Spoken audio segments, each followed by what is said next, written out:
Tonight we heard from a president who knows the sun is setting on his presidency.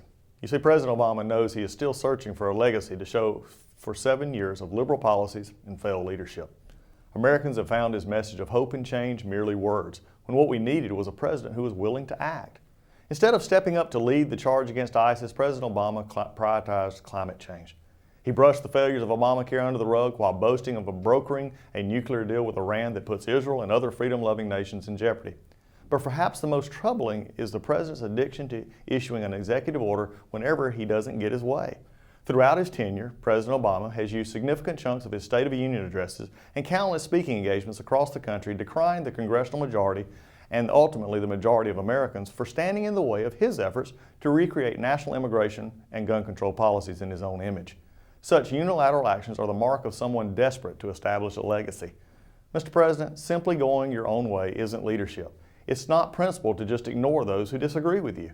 The entire purpose of a federal legislature is to give representatives of the people opportunity to discuss and debate the merits of legislation from all angles, not merely the narrow perspective of one man.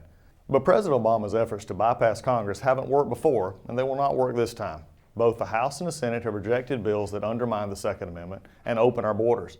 We have prevented taxpayer dollars from going to the administration's gun control and amnesty efforts through the appropriations process.